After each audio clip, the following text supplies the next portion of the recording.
sa doktor, sabi ko, checkin mo ako, baka meron akong swine flu. Sabi, ay, wala, hindi ka apektado, kabayo ka. Buti na lang, at hindi ako apektado. Kuya, saan ka pupunta? Parang puti pala siya. Hi, sir. Where are you going, sir? Sir? Sir, are you deaf, sir? Where are you going? The conference room? Would you like me to go with this, sir? May edad na ito, hindi na ako mag-edad.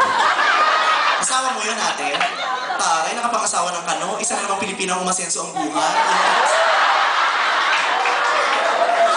Mahal mo siya, ate. Talaga. Nako, tigilan mo ako. Kilala kita. Kilala ko ang pagkakatao mo. Kailangan mo ng umasenso. Nakasala ang kalabaw sa probinsya. Hindi. Masarap bang magkaroon ng asawang hindi Pilipino? Okay lang.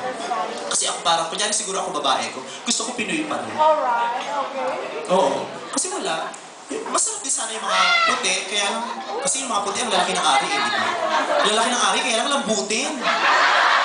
Sa umpisa mag-i-enjoy ka kasi ang laki, maya-maya ang lambot na, patingin mo, wala na pala sa loob mo, condom na lang yung natira, hinihipang. Diba? Iba ang Pilipino. Yeah. Diba? Iba ang Pilipino. Ang Pilipino, hindi nga naman ganun kalaki ha, pero iba.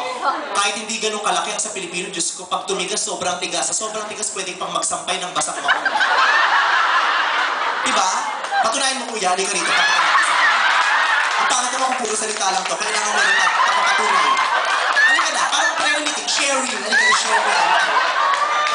Diba ibang Pilipino, pag tumigas, tigas na tigas talaga, tinik na tinik. Tapos sa boyfriend ko, tumigas, sobrang tigas, nagsampay akong basang comforter. Nakakaloka. Diba? At saka sa Pinoy, iba-iba yung ari. Diba? Iba-iba yung itsura. Iba-iba yung korte, diba? May balaktot sa kaliwa. Diba? May komang sa kanan. May mataba, mayroong makatawan, may maulo, may mabuhok. Tapos may naman nga ako na-experience sa kakalokang Pilipino. Yun yung ari, korting katol. Kaya pag sinusubo ko, paikot-ikot ako. Nakakaloka. Kaya ko yung hugis, hindi ko kinaya yung dulo may sindi. Napasok pa yung lalamunan ko. Pero okay lang din. Iba talaga ang Pinoy, hindi ka makakahanap.